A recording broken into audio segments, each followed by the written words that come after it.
Bom dia, oitavo ano. Na aula de hoje, a gente vai fazer a correção das nossas atividades. Bora lá.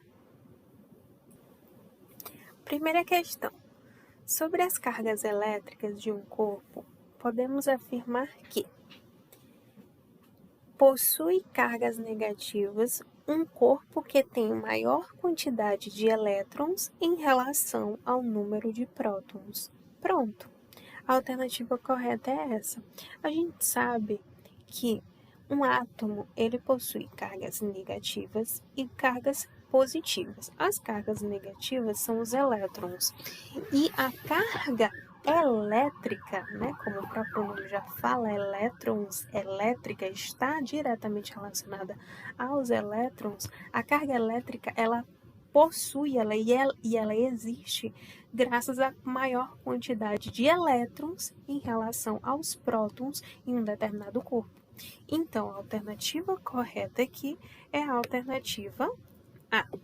Vamos ler as próximas. Letra B. Possui carga negativa um corpo que tem maior quantidade de prótons. Não, porque o próton representa a carga positiva. Letra C. Quando os corpos carregados negativamente ganham os prótons que faltam, suas cargas não se equilibram e cessa a atração. Não ocorre essa questão de parar a atração entre os corpos. Letra D. Corpos com cargas de mesmo sinal se atraem. Não, se elas têm o mesmo sinal, elas vão continuar, né? Ela não vai possuir nenhum tipo de atração. Precisa ter essa questão dos opostos entre as cargas. Então, primeira questão, alternativa correta, letra A. Vamos lá para a segunda. Segunda questão. Maria esfregou o pente várias vezes no cabelo, aproximou-o de pedacinhos de papel e notou que o pente atraía os pequenos pedaços de papel. O pente eletrizado atraiu os pedaços de papel por quê? Letra A. O cabelo ficou com carga positiva porque recebeu prótons do pente. Letra B. O pente recebeu elétrons e ficou com mais cargas negativas. O que provoca uma carga elétrica? Os elétrons, a quantidade de elétrons em um determinado corpo. Então, o que vai fazer diferença quando a gente percebe um movimento de carga elétrica? É a quantidade de recebimento de elétrons num corpo. Então, a alternativa correta aqui já é a letra B. Então, vamos marcar logo a letra B. O pente recebeu elétrons e ficou com mais cargas negativas. Vamos ler as outras. Letra C. O cabelo ficou com carga negativa porque recebeu elétrons do pente. Mas a gente está vendo aí a eletrização entre o pente e os papéis. Né? A gente não está vendo a eletrização do cabelo. Letra D. O pente recebeu prótons e ficou com mais cargas positivas. Aí a gente não vai ter um movimento de carga elétrica. Então, alternativa correta, alternativa B. Terceira questão. Quando dois corpos atraídos, pode ocorrer a passagem de elétrons de um corpo para o outro. Nesse caso, quando dois corpos são atritados, né, não atraídos, atritados, podem ocorrer a passagem de elétrons de um corpo para o outro. Nesse caso, disse que houve uma eletrização por atrito. Aí a gente observa, né, os processos de eletrização antes do atrito entre o bastão de plástico e o tecido de lã e após o movimento de atrito, né? Depois do atrito, lá no bastão de plástico e no tecido de lã. No bastão a gente percebe a carga negativa mais acentuada e no tecido de lã a carga positiva. Diz-se, portanto, que houve eletrização por atrito. Letra A. O bastão de plástico, depois do atrito, ocorreu o quê? No bastão de plástico, o que aconteceu? Ocorreu o ganho de elétrons e no tecido de lã, a perca de elétrons. A gente acabou de ver isso na imagem logo acima. a gente acabou de ver isso, né? Aqui no bastão, a gente percebeu a maior quantidade de elétrons e aqui a gente percebe uma maior quantidade de prótons, ou seja, perdeu elétrons, tá positivo. Então, aqui a alternativa correta é a alternativa A. Vamos para a letra B. O pedaço de lã, quando atritado com o bastão de plástico, ficou o quê? O tecido de lã ficou o quê?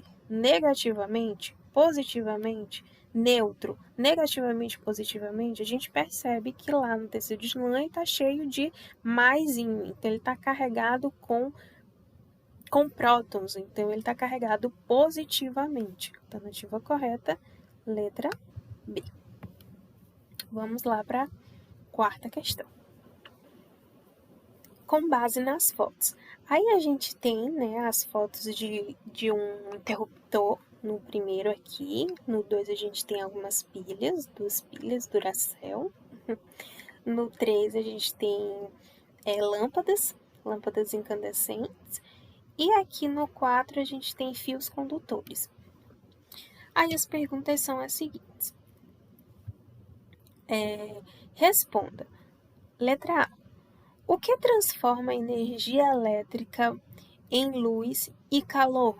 Qual dessas figuras aí é capaz de transformar a energia elétrica em luz e calor? É justamente a lâmpada incandescente, né? Transforma a energia elétrica que ela recebe em luz e calor. Letra B. O que gera eletricidade? A única, né, capaz de gerar mesmo e não conduzir ou interromper é a pilha. Então, é pilha na letra B. Letra C. O que conduz eletricidade? Aí já vem, condução e não geração de eletricidade. A condução é feita pelo fio condutor, o 4 aqui. E por último, o que abre e fecha o circuito? Aí só pode ser o interruptor lá, o nosso primeiro aqui, o interruptor. Quinta questão. Classifique os seguintes materiais. Aí tem os materiais: vidro, plástico, ferro, ouro, madeira, lã, cobre e alumínio. E é para fazer a classificação se são materiais condutores ou isolantes. Então, vamos lá. Condutores isolantes de energia elétrica, de eletricidade. Aí a gente tem os condutores como sendo quais? Os condutores são o ferro, né? A gente tem o ferro, a gente tem também o ouro, que é um condutor, a gente também tem o cobre, que é um condutor, e o alumínio. Então, esses 4 aqui são condutores: ferro, ouro, cobre e alumínio. E quais são isolantes? Vidro, plástico, madeira e lã. Correto? Vamos lá para a próxima questão. Sexta questão. Um resistor ôhmico é percorrido por uma corrente de 0,50 amperes quando está submetido a uma diferença de potencial de 110 volts. A sua resistência elétrica vale quanto? Aqui a gente precisa colocar uma formulazinha em jogo. Uma regrinha em jogo, né? Vamos lá. Primeiro a gente tem que saber a regrinha, né? Para a gente saber como calcular a resistência elétrica de um determinado corpo. Para a gente calcular a resistência, então, é o diferencial, a diferença de potencial dividido pela intensidade dessa corrente elétrica. A diferença de potencial que a questão deu foi de 110 volts. E a gente divide pela intensidade também dada pela questão de 0,50 amperes. Fazendo a divisão, a gente tem uma resistência elétrica de 220 ohmico. Então, a alternativa correta é a alternativa B, 220 ohmico. Vamos lá para a sétima questão. A sétima questão é o seguinte: Um ferro de passar roupas está ligado a uma tensão de 110 volts. Pelo seu circuito passa uma corrente de 5 amperes. Qual é a potência elétrica desse aparelho? Aqui ele já não quer saber mais a resistência, né, desse aparelho, quer saber a potência do aparelho. Como é que a gente faz isso? E para calcularmos então a potência elétrica, a gente precisa não mais fazer a divisão entre a diferença de potencial e a intensidade, mas sim multiplicar essa diferença de potencial com a intensidade, né, dessa corrente elétrica. Então, a potência elétrica vai ser a diferença de potencial de 110 volts vezes a intensidade dessa corrente de 5 amperes, tendo uma potência elétrica de 550 watts. Então, a alternativa correta é a alternativa D, 550 watts. Oitava questão.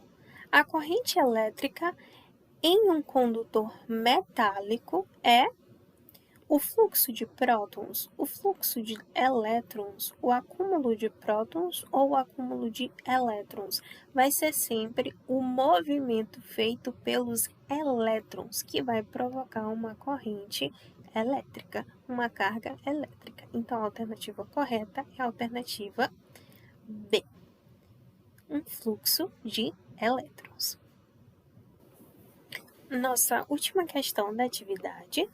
Defina a eletricidade e explique qual sua importância ao longo da história da evolução da humanidade. Bom, a eletricidade ela é comumente definida como o fluxo de cargas elétricas que atravessam um determinado condutor.